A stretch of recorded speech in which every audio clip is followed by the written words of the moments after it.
Big thanks to the Small Business Development Center for sponsoring The Vault at 201 North Broadway. The SBDC is an incredible resource for small business owners, offering free one-on-one counseling, business plan support, market research, financial projections, and much more. Whether you're just starting out or looking to grow, they're here to help your business succeed. Reach out to us at bigsky.economicdevelopment.org.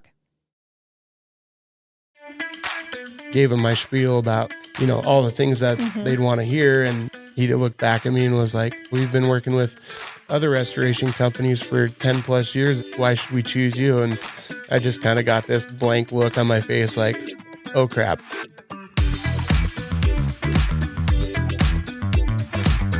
The following is a Big Sky Economic Development production. It's Mars B. And Kavo. And this is The Vault at 201 North Broadway. A business podcast where we bring you entrepreneurs, small business owners, and community leaders of Montana. You don't want to miss this. Learn how to better start, manage, and grow your business. And your leadership style. Tangible takeaways to save you time and improve whatever it is that you're working on. You're listening to The Vault. Joining us on The Vault today is Andrew Newman with Newman Restoration Cleaning. Welcome. We are so excited to have you joining us on The Vault. Awesome. Thanks for having me. Looking forward to the conversation. Yeah, us too. So we want to get to know you and Newman Restoration Cleaning. But first, we love to just really get to know our guests and really what got them to where they are today. So let's just dive in. Perfect. Where'd you grow up? All those things. All right. Yep. I grew up in Sheridan, Wyoming, which is where we currently reside. So the big challenge right now is, how do we operate a business remotely and, still run it successfully and make sure we have, good culture and we're taking care of our clients and all the things that go along with that. I have a wife. Her name's Rebecca. She's now a 50-50 partner in the business. We have 4 kids. A couple of them are one of them's in high school, and then one of them's graduated, living in Whitefish. Oh, wow. Yeah. Just a little drive away. Right. Yeah. We definitely miss her. It's just a little bit far away, but, she's happy and having a good time and living her life. So what more can you ask for? Yeah. So, and then we have a 5-year-old little boy and a 7-year-old little girl. So, you guys are busy. Yeah, we've got a spread. You want to borrow a kid, let me know what age, and we've pretty much got you covered. They got it. We have it listed by age. Right? So what was it like growing up in Sheridan? Like, what were things that you were like really into? Because you have a very unique company and we want to get into that. But like, what was young Andrew like? Sure. Did you clean a lot or? I hated cleaning. Hated cleaning. No, I am like a clean freak. So, kind of, it works out well now, but yeah, growing up, had a very active family, very close family. I have an older brother and a younger brother. We pretty much did, all things sports, between outdoor stuff and, basketball, football, baseball, soccer, pretty much anything that our parents could put in front of us to keep us busy and out of trouble. We were Get into it. Yeah, absolutely. So, had a lot of friends growing up, with having an older brother and a younger brother. So we were all kind of just, friends with each other's friends and good times growing up. Just our house was like the spot to be. Oh, that was always my house was the spot to be too. Yeah. So we'd come to Billings with, a truck and an enclosed trailer and literally go to Costco and fill that thing up. And so typically when our friends came over, they would, not even stop in and say hi first. So they would just come through the living room, hit the pantry with an armful of stuff and kind of, hey, how's it going? And come back. Came for the snacks. Yep. Good to see you. Yep. So stayed for the company, right? Came for the snacks, stayed for the company. Probably stayed for the snacks as well. So, but yeah, no, we traveled a lot doing sports and skiing and things like that. And so the car was always packed with family and friends. And we got to introduce a lot of our friends to like skiing and, outdoor activities and things like that. So it was fun. Our parents did a good job of, fun. Getting us introduced to different things and, great upbringing. Yeah. What happened after high school? Yeah, so I wasn't really sure what I wanted to do with my life. Kind of still figuring that out. I think we all are. Every day I'm like, what? Such a hard question to ask someone in high school too. What do you want to be when you grow up? Yeah. Like, I don't know. Idea. It's funny. Some kids just know, you know, like having a 17-year-old boy in high school right now, you talk to some of their friends and they're like, I want to be an attorney, you know, and everything's based around that. And other kids are like, I don't know. I want to go be a ski bum for a while. Yeah, it's interesting. So out of high school, you know, I landed a job with Montana Dakota Utilities, you know, just as kind of a filler, you know, until I figured out what I wanted to do. And, you know, it was a really good job with retirement and, you know, good wage and a lot of opportunity to grow within the company. So I ended up, you know, starting as a summer intern and that turned into a 10-year career with MDU. Wow. Which is what brought me to Billings. Wow. Yeah. I know, right? So tell us from intern to 10 years, like what were your roles like working for, because we haven't really had anyone on that's has previous work at MDU. Yeah. So it started as, it was a summer job, just kind of a temporary job. And then after the 6 months was up, there was an opportunity, you know, for a full-time position. So I applied for that and ended up getting it. My role was, you know, a field technician. We worked on the underground natural gas distribution system. So as far as like new installs and maintenance or, you know, emergency type stuff, if somebody hit a gas line, we'd be the crew to come in. Yeah. So that's where it started. And then I ended up kind of teaching myself how to be a pipeline welder. Would just stay after work and you know, practice doing pipeline welding and eventually got certified in that. So my next job title was a distribution welder. And then from there. Wait, but really quick. I'm curious. My dad welded. So did you just did you grow up welding at all, or did you really just teach yourself in that kind of space? Yeah. So no, I didn't grow up around welding at all. He was playing basketball. Yeah. That's You're busy. Yeah. So really knew nothing about welding. You know, from time to time I would talk one of the other welders into staying late to give me some tips and tricks, or, you know, the next day they would cut welds apart to, you know, kind of dissect them and figure out what I'm doing right, what I was doing wrong. And then I would, you know, stay in the next night and practice, and pretty soon, you know, picked it up and there you go. Pretty good at it. Yeah. Cool. Yeah. And then from a distribution welder, there was an opportunity to be kind of a lead tech. So, you know, I oversaw a couple team members that worked alongside me that, you know, we'd go out and do repairs or new installs. And so my job was to, you know, make sure that everything got done properly and the safety side of it was met, and the paperwork and all the fun stuff that goes along with that. Did you enjoy that switch of, so kind of being the one that does a lot of the work to still kind of doing that, but then managing people? Did you enjoy that switch? I really did. It was kind of unintended, but once I got into that role, I really did enjoy, you know, getting to lead projects and lead team members and motivate people and things of that nature. So I really did end up enjoying it a lot. Mm-hmm. So you spent 10 years with MDU. What led you to create Newman? Was there more in between then, or did you go at a certain point in MDU? Did you go, I'm going to start this restoration company? Yeah, no. So after being in that lead position, there was an office position that came available. It was an engineer associate, and so, you know, that position was basically kind of helping design the system or meeting with contractors for, you know, if a new house was getting built, you know, and where to run the gas line and things like that. So it ended up getting in that role. And then at the time, the Bakken oil field was super popular, and they were trying to, you know, kind of push me towards, you know, the Bakken oil field. And, you know, with having a young family, I didn't really feel like that was the best move, you know, to raise kids in that environment. Probably a good choice. Yeah. You know. So, and then a position in Billings came available, and that was, you know, to oversee like public relations and managing larger accounts. And so that one seemed interesting, and Billings wasn't too far from home. And, you know, in the corporate world, you can only tell them no so many times before you're, you know, just not going to move up anymore. Yeah. So that's what, brought our family to Billings. And then at that time, we had some money that we wanted to invest in with a contractor, a general contractor, to build a spec home and, try to capitalize on the market. Mm-hmm. Once we decided to do that, we really started looking at like home designs and, just creativity and finding something unique to the area.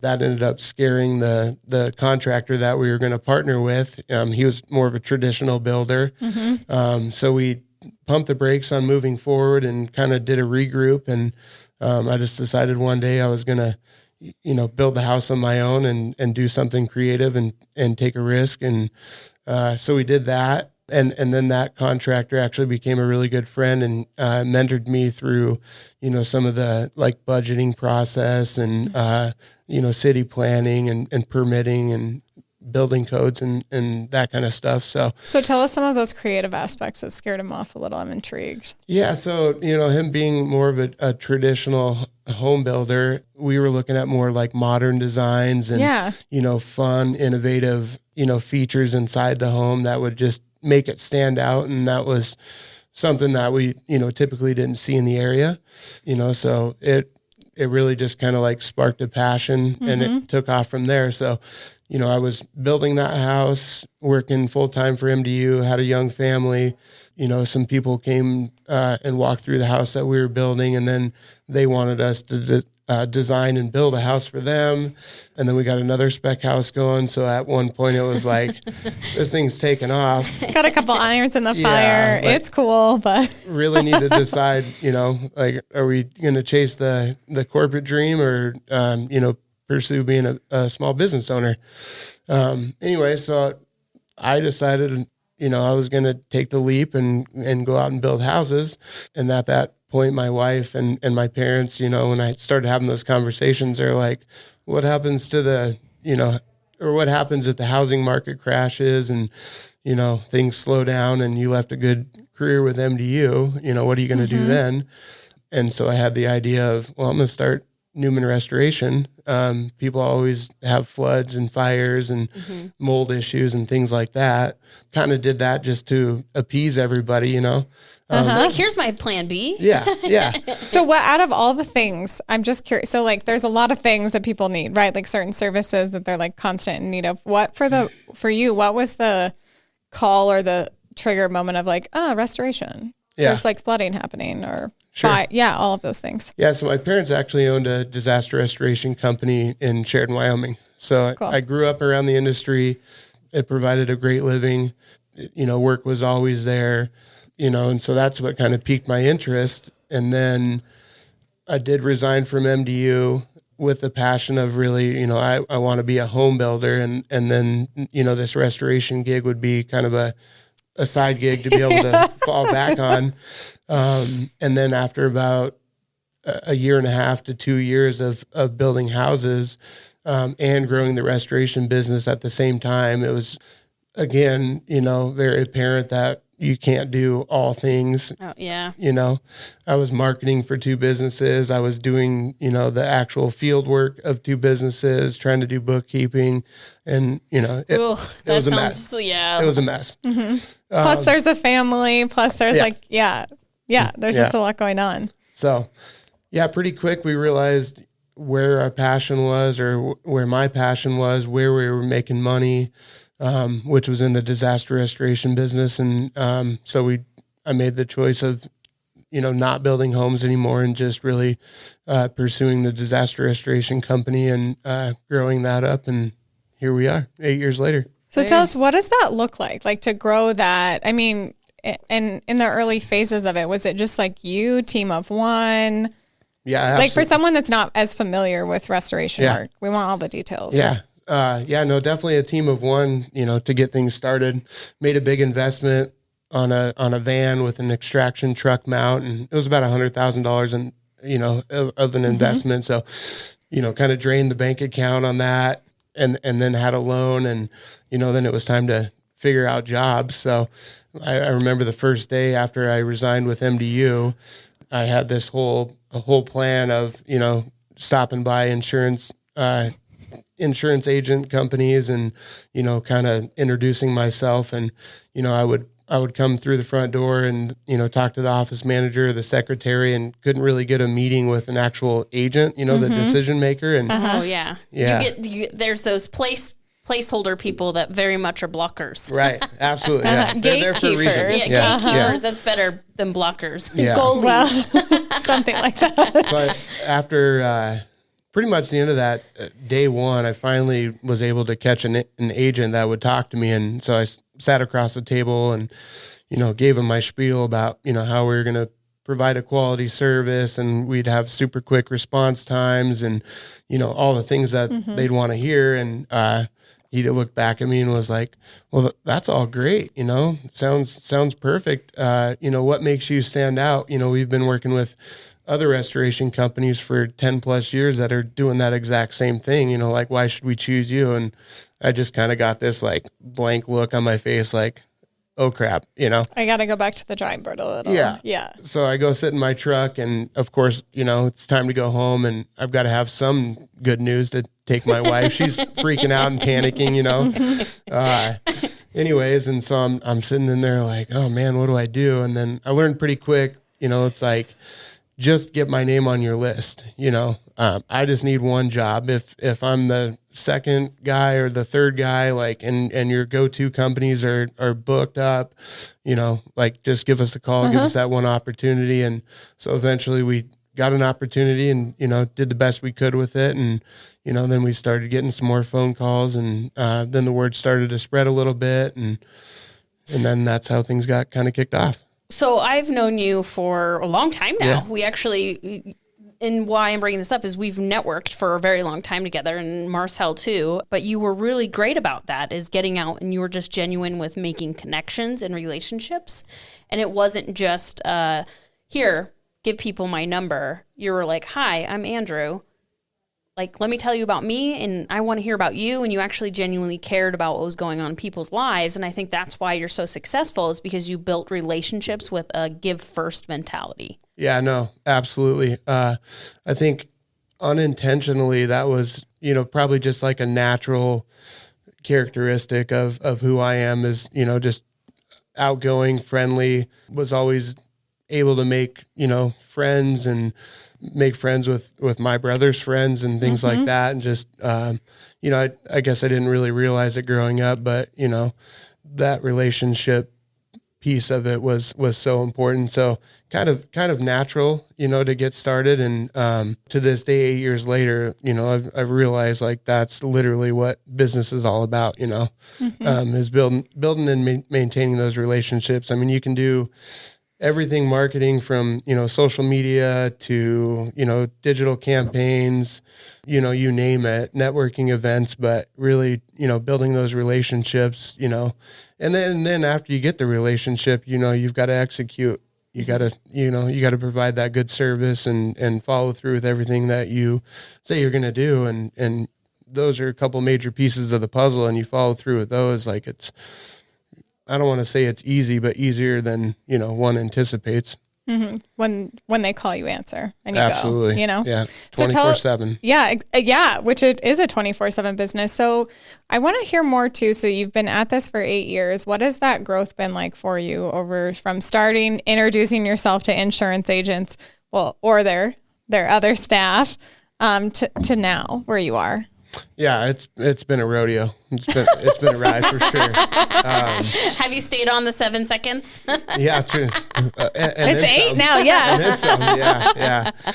No, yeah. So when I first started, again, it was, I was a guy, out in the community, the face of the company. So trying to find time to build those relationships. So anytime I didn't have, an actual project going on, it was constantly bouncing around or hitting up chamber events and HBA events and that sort of thing. So I think I can remember, one day I had golf attire on. Then I was doing some type of interview with the chamber, so I had dress clothes on. But then also we had a project going on where I had to have demo clothes on or a Tyvek suit. And it was like, well, that was a whirlwind of a day, you know? And you're like, I just have all the outfits hanging in the car. Yeah, pretty much. For the change outs. So that was, you know, interesting to, you know, you just do whatever you got to do to make it happen. And then really what kicked things off for us is we went to Houston, Texas for Hurricane Harvey.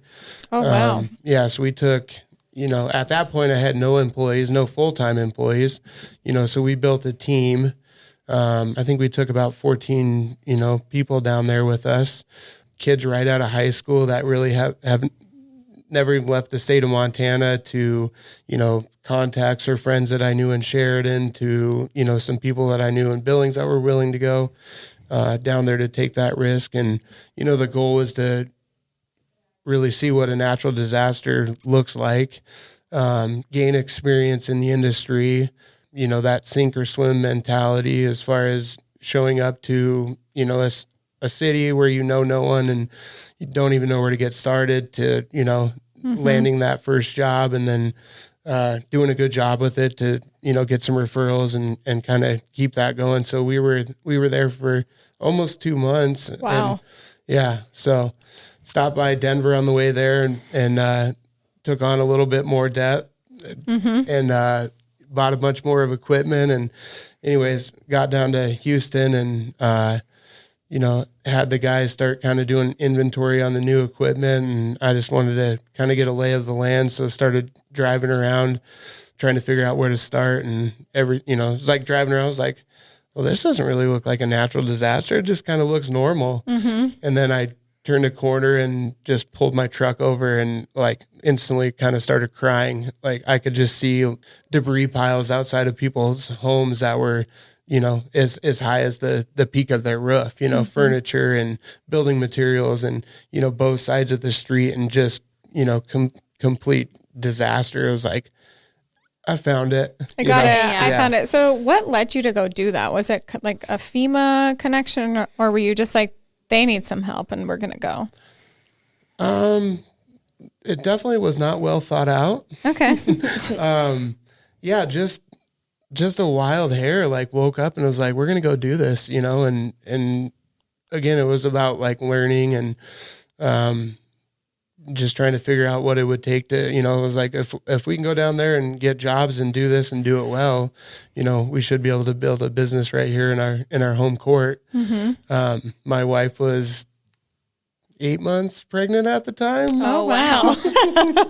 And, yeah, again, like very little money in the savings account. In fact, I had a local investor, a guy that kind of believed in me, that, you know, lent us some money to go make it happen. And, you know, that's what got us down there. And, yeah, just got that first job and, you know, kind of started rocking and rolling. And it was an unbelievable experience. In fact, I still to this day have probably 5 to 6 families that I stay in contact with on a regular basis, that we, you know, built a lifetime friendship over it. Wow. Now, is that the only time you've jumped in your vans and headed out to a natural disaster? Yes, it was. Yep. Yes. You know, I'd like to do it again. It'll probably be towards like the end of our, you know, end of the career, as far as, you know, right before we sell or whatever we decide to do. You know, we're busy enough here now to where it would be detrimental to the company to, you know, just pack up and leave and not be able to serve our clients here locally. So when you came back from Texas, did you bring that full crew back and then you really like got to work? Yeah. So, you know, we did a good job with social media when we were there, had a lot of fun with homeowners and, you know, just different live videos. You know, we made the paper and stuff, and that's really what kicked things off here locally for us when we got back. That's where we really started to see growth. Wow. We kept, you know, we weren't able to keep all 14, you know, team members on, but we committed to a couple of them, you know, for full-time positions, which was extremely scary for us. You know, the first time that we hired 2 full-time employees, it was like, well, now we're responsible for, you know, other people. Yeah. And that was really scary. And after we were able to keep them busy and kind of get that moving down the road, at that point it was, you know, as soon as I needed somebody, let's hire and grow, let's go, you know? So that's what kicked off the growth. So tell us about the growth. So yeah, again, going from one person, with very little overheads, it wasn't, I still had a family I was responsible for, but it was manageable. And then, hiring on a couple of team members and then needing more vehicles, needing more equipment. It's been 8 years of just constant, I don't want to say chaos, but just a ride. Yeah. So it's been interesting. I remember, I was in Big Sky skiing and one of our team members called us and had said the St. Francis Elementary School that was brand new, had a major flood in it. And I was like, well, just stop by and wear your, logo attire and just jump in and start helping, And so we did that. And then they noticed that he was with the restoration company. Well, they had already called a different one, but they were waiting on him to respond. And, so finally one of the lead guys at St. Francis, he came up to him and said, hey, go get your equipment, your extraction van. Like, we'll figure all this out. We'll partner up, split work up, whatever. And so I was getting on a chairlift and he's like, we got the job, You're like, good job. Yeah. And it was major. So it was like the other lead employee that I had was with me in Big Sky, and so was my wife. So we literally like raced down the hill, loaded up in the car, got back at like 10 o'clock at night. And then, that was like 2 straight weeks of, disaster restoration. And we hired a bunch of like temporary techs to help us out. And we were working around the clock for straight 2 weeks on that project. And that was a good kickstart, financially and just experience and getting our name in the community. I remember when that job was done, we were all just so exhausted and it was like, let's go home. Everybody, don't even worry about the equipment. Just get it inside. Let's go get rest, regroup. And on our way home, I had a friend that worked for the fire department. He's like, hey, we need you over at, such and such house. They're gone and there's water pouring out of the front door, out of the garage doors. And, we were like, okay. OMG, we were ready for like, rest. dang it, I've marketed that I was available 24/7. Yeah. But, here we go. Yeah. Growing that business, like, you can't say no to an opportunity no matter what. Unless you're just completely overextended. We've learned now that some projects you just have to walk away from. But yeah, we walk into this house and, the ceiling had collapsed and blowing insulation was wet and it literally like swung the door open. It looked like a bomb went off in there. Wow. And I was like, here we go, boys. Here we go. But I mean, I just imagine that it's like quite the team building experience to like go through that kind of stuff. Yeah, you're exhausted, but like the adrenaline kicks in where you're like, we got work to do. And I would imagine that that's like really great for your team camaraderie. Yeah, absolutely. And that was 8 years ago. I mean, I could literally work day in, day out, like literally like hardly felt like I would ever get tired. Now I'm like, if I stay up past 10 o'clock, I'm like, it's like a 4-day recovery period, I'm already at that stage. I'm like 8:30 bed. Yeah, exactly. So your work has a lot to do with like safety things, right? Like you're coming into these situations, but then making sure that your crew and you stay safe and the things around you. What does that mean to you? Oh yeah. So, and that was one nice thing about working for Montana Dakota Utilities was, the safety was always a top priority. So that just got, kind of embedded in me from an early age. And so our safety culture, along with our core values and the culture of the company is top priority. We literally have a safety meeting every Wednesday. We talk about whatever topics, as far as weather related or season related, making sure that we have safe driving practices and that we're representing the brand well and we're, looking out for each other and the community. We are in a lot of situations, with mold or asbestos and things like that. And, that long-term exposure can, pose a real safety concern, health concern. So we have all the proper PPE and training on when and where to use that and, if in doubt, just to put it on, with our safety culture, we don't just want that, safety priority to be at work, but we want them to take it home. So, anything they need from, gloves to eye protection to ear protection, they can take it right out of the safety cabinet and take it home and use it, just like they're at work. So that way it's, safety is a lifestyle. Mm-hmm. Wow. I like safety as a lifestyle. Yeah. I like that. So you talked about your core values. So as like a company, 8 years, like how did you set those? What are they? And what do they mean to your company? So we've changed them, actually a couple times. They just didn't like resonate.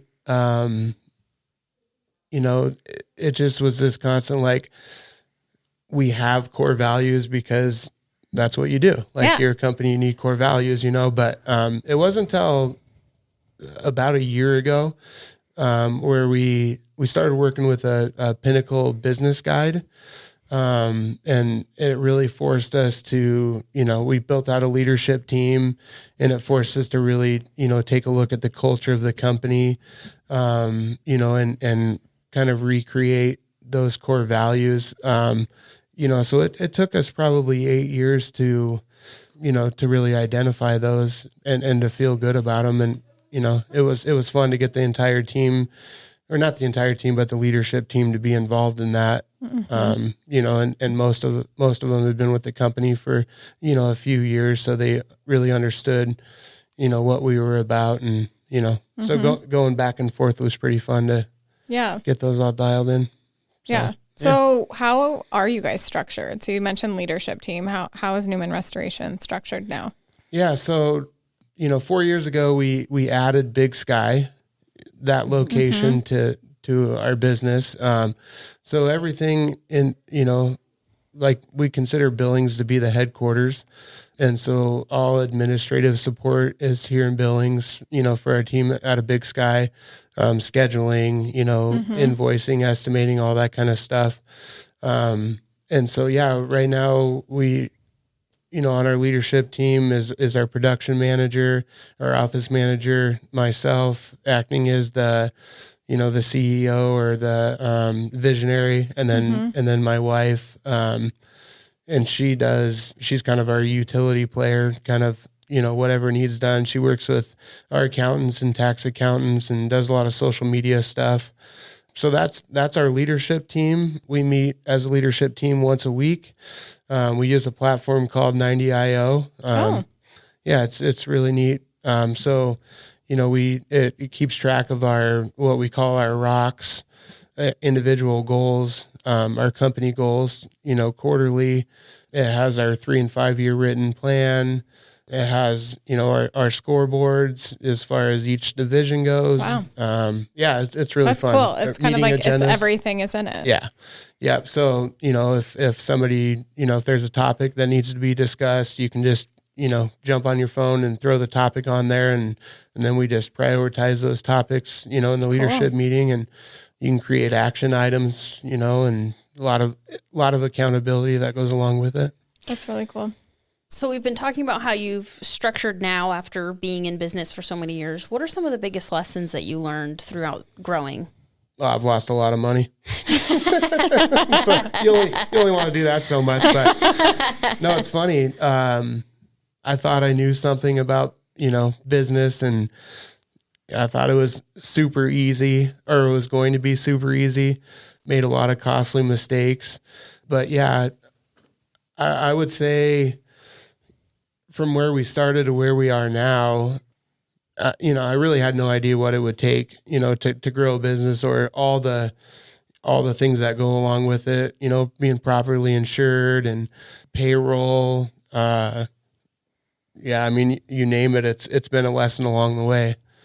People that run companies, they're no joke, especially when you're the owner, CEO, like you are really like the end all, like you have to make sure all those things get done. Right. So, Karen told me that you have a chapter in her new book. Yeah. I'd love to hear about that chapter.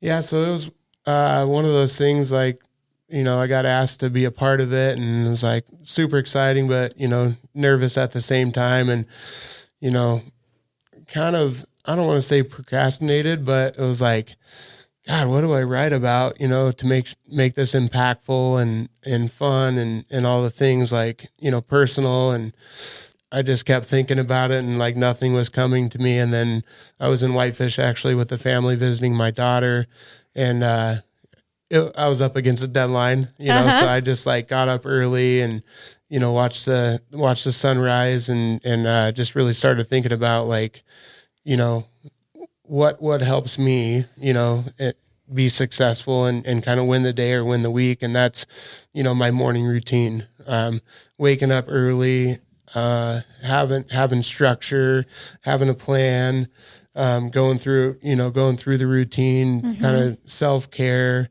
making sure that my day is planned out and, that I've got time blocked out for family and, taking care of myself. And so that's really what started it. And yeah, I just started writing, and pretty soon it, everything was on paper, and it, with Karen's help, I think it really turned out nice. It's called Wakey Wakey, isn't it? Yeah. The chapter? Yeah. Yeah. Because it's about discipline. So tell us about your morning routine. We love hearing about people's detailed routines. We just like to know everything about the person we're interviewing. Me too. So I wake up and brush my teeth. Yeah. What kind of toothpaste? No, I'm just kidding. Yeah. No, toothpaste tabs from Frey. Yeah. So waking up, I'm an early riser.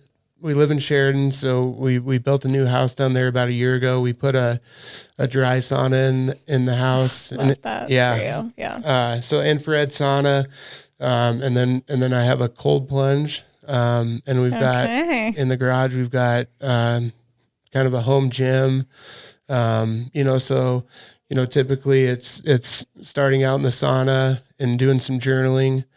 And then I try to hit that cold plunge. What's your time on the cold? I don't cold plunge, but I'm very familiar. So 30 minutes in the sauna, at about 150 degrees. And then the cold plunge is about 55 degrees, and that's for 5 minutes. Oh, you do 5 minutes. Yeah. Wow. Good for you. So that's a long time. 3 to 5. Yeah. Wow. So sometimes it's like you get in and you're like, nope. I'm dying. I mean, I still do it. I would imagine I haven't done it. Yeah. Like I'm dying here. And then sometimes it's like you start thinking about something and then the timer goes off. You're like, well, that was easy. So do you feel better after you've gotten out of it? Like you get in, but then you're out and you're like, this is good. Yeah, it's amazing. Really kick starts the day. It's good for the body. Good for longevity, I think. Yeah. And then just the challenge of I can do this, like overcoming an obstacle, like it's a severe mind block. Every morning that every you morning. do that. Yeah.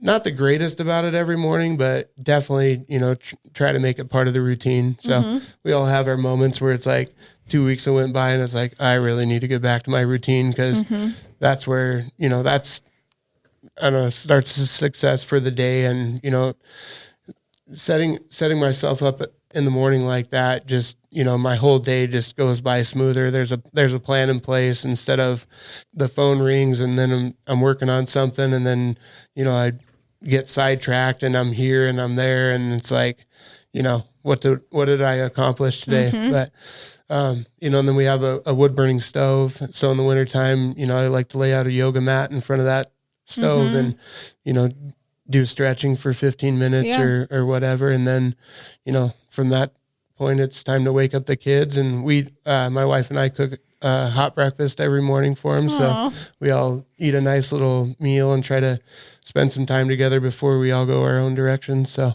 what do you make? That's very sweet. Yeah. What's your go-to? My go-to, I like the Blackstone grill outside. Okay. So it's, we're big steak eaters. So if you ask the kids what they want for breakfast, it's steak. And I'm like, you guys are literally steak and eggs eating us out of our I have budget. I have to keep making my money to pay for you. Right. But we do, like this week we've done, biscuits and gravy.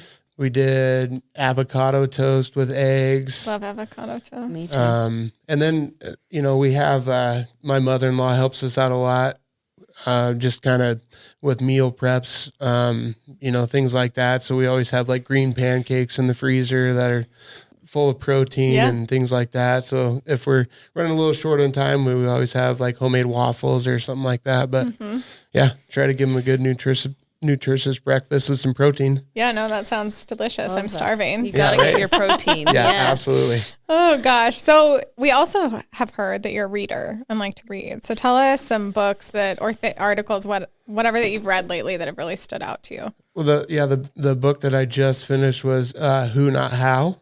Ooh, And I'm actually going to just circle right back to that book and start reading it again. Who Not How. Yeah. Okay. So it's finding, like as you're building a team or, just people around you, it's not, how are we going to do this? It's who's going to do it, finding the right person that will thrive in whatever the challenges or the task, so really just finding the right person, to, help out. And, so that's one that I just got done reading. Again, I'm going to start that. I feel like all I over need again. to read that. It's great. Unbelievable. Like Who Not How. Yeah. Okay. I wrote it down. Okay. Yeah. Great. I'll go Amazon it. And so big into Audible. I travel, so we live in Sheridan. We obviously have the company here, and then I've got to go check on things in Big Sky on a regular basis as well. So in a year and a half, my last truck that I had like 45,000 miles on it. Wow. Oh. So you get a lot of windshield time. Big time. Yeah. So instead of, sometimes I need to just check out and listen to some music and not think about things, but, big into podcasts, big into Audible books. I do read a lot of industry specific. There's magazines out there, new products coming out, new equipment, so really stay on top of that stuff. But yeah. Kind of constant learner. Yeah. That's Try what to be. It sounds like. If you're not learning, you're not growing, right? Yeah, no, exactly. So, and then our business coach with our Pinnacle Guides, usually when I'm getting ready to wrap up a book, he's like, this is your next one. And him and I and my wife and our office manager do a book club every Monday. Cool.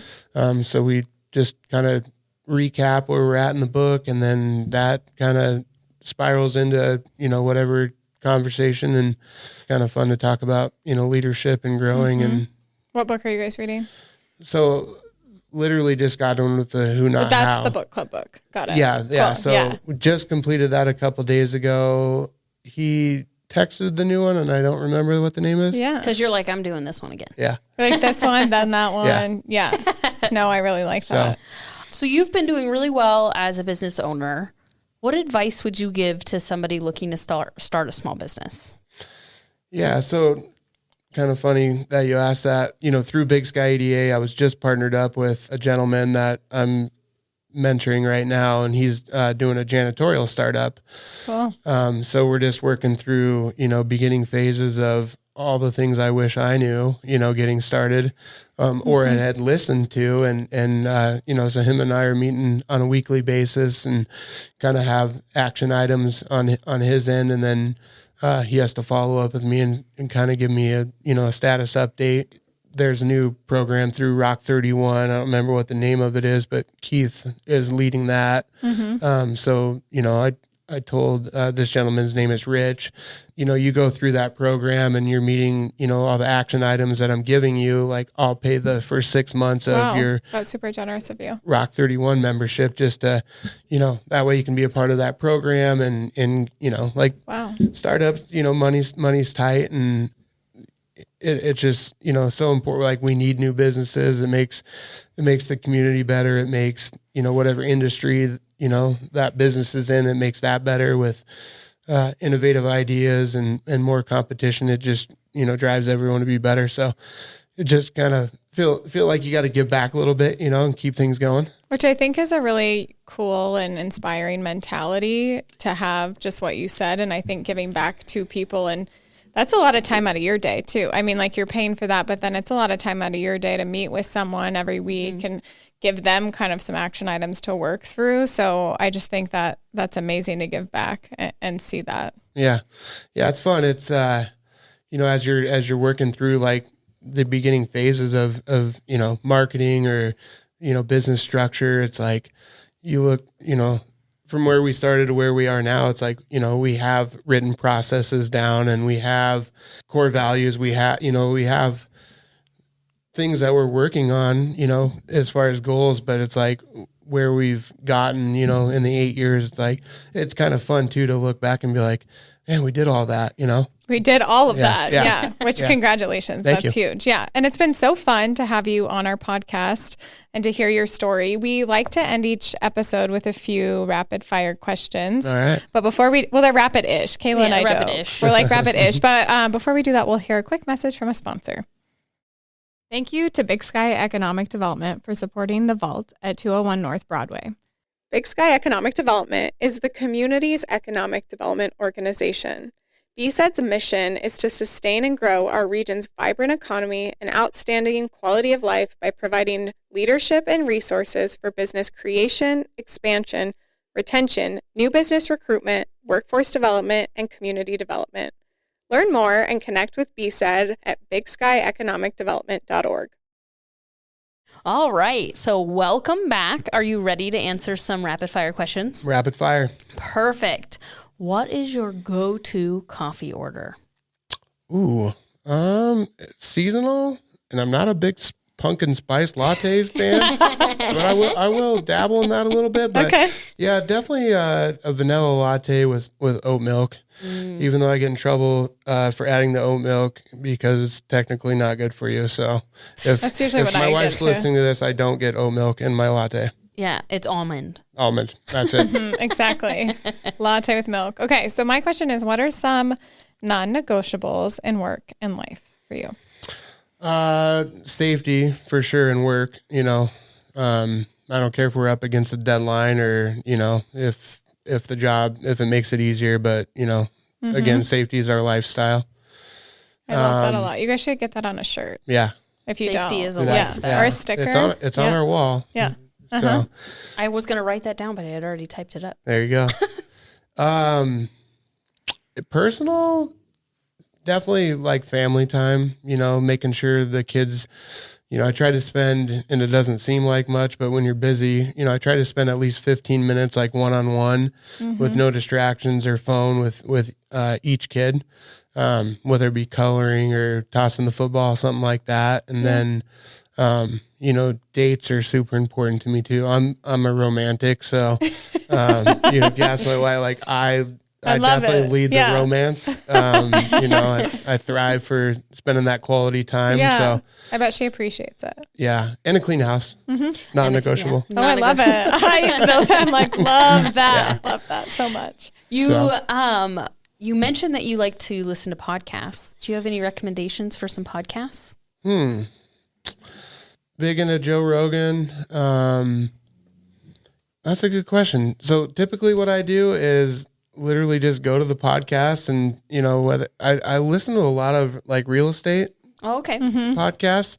But it's kind of like a rapid fire. Like I just pick one and I'm driving down the road and then I'm like, this is either interesting or not. And then I'll just move on. Them. But I've done that with a few different things too. yeah, so I don't know about like firm recommendations. I'm just kind of, shoot from the hip and, a lot of times when I get done with it too, I'm like, I'll share it with somebody that, I might think would think it would be interesting. But a lot of times when I'm done, I'm like, who was that by, Yeah, I know. I more gain the information that I learned from it than, the title or who was in charge of it. Totally. Yeah. So our last question is, what's one of the best tips, like as a small business or a business owner, what's one of the best tips you've ever received? Like compliments? Or advice? advice. Like, yeah, Ooh. that's a better word I'm looking for. Yeah. Some of the best advice you've ever received. Yeah, I would say financially, like spending money as far as like keeping overheads down. And, just the biggest question, that we ask ourselves as a team when we're going to spend money is spending this money, going to generate more leads? Yeah. Is it going to get the phone to ring? Does it have the return? Right. So do we need a new vehicle or do we need, that new shiny piece of equipment out there? Is it going to help the company? Is it going to make the phone ring? Yeah. Oh, I like that. Is it going to make the phone ring? I like that a lot. You have some great little, Yeah, you have like good little Yeah, sticker quotes, which I like. They're not mine. I just, No, they're good. They're getting shared. So where can people connect with you, find you if they need, which hopefully a lot of people don't have to experience where they need help with a flood or something, but it happens. Yeah. We've got a great website, newmanclean.com. We are really engaged with social media as far as Instagram and Facebook, Newman Restoration and Cleaning. And then of course, we're, all over Google. We're Google guaranteed. So the services that we offer, Google's done a background check on us and, verified our Google reviews and kind of done a background check on me and that sort of thing. Of course, Google AdWords is popular for us.